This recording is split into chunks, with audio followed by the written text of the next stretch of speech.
بسم الله الرحمن الرحیم. نن د ولسی جرګې د مالی او بودیجې چارو کمیسیون سره د 14 مالی کال د بودیجې په حق له باسونو په لړ کې د ټیټپوړو مامورینو همدارس د معلومینو د معاشاتو په لوړولو باندې موږ په تفاهم ته ورسېدو چې دا تفاهم څه دا ډول دی چې موږ به 15 میلیارډ افغانۍ به د بودیجې په بودیجه کې ساتو ترڅو چې د وسط کال پورې موږ هغه لازم قوانین او لایحې چې موجود دي په کې به تعدیلات راولو.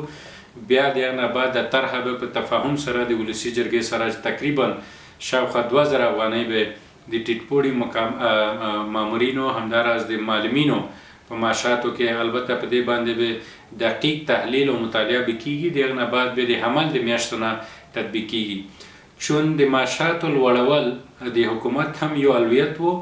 تر اوسه پورې چې د بحثونو دومره دوام وکړ دلیل هم دا و چې د حکومت مالی توان دومره زیات نه و ترڅو چې موږ په دې اندازه پیسې چې 15 میلیارډ افغانۍ موږ په بودیجه کې یوازې د بخش لپاره ځانګړي کړو.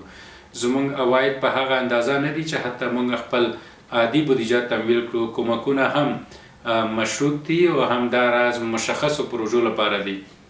نو یو ستونزمند کار و خو د حکومت چون یو اولویت و ترڅو چې زموږ خدماتو د ارزا کولو پروسه هم لا هم ښه شي خلکو ته د قناعت وړ وګرځي.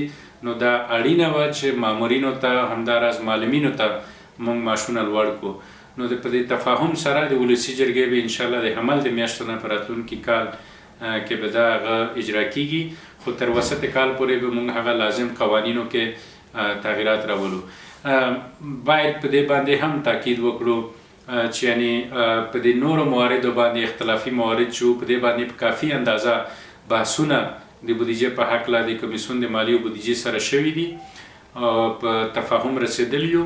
نو اوس هم غوښتنه د ولسي جرګې نه همدا ده چې هر څومره زر په راتلونکي اونۍ کې د بودیجه تصویب شي ترڅو هغه پروژې پراختیایي پروژې چې د ولس د اولویتونو پر اساس په بودیجه کې شامل شوي دي چې هغه تطبیق شي او حکومت وکولی شي چې مصارف پر وخت او زمان باندې اجرا کړي. ډیره مننه.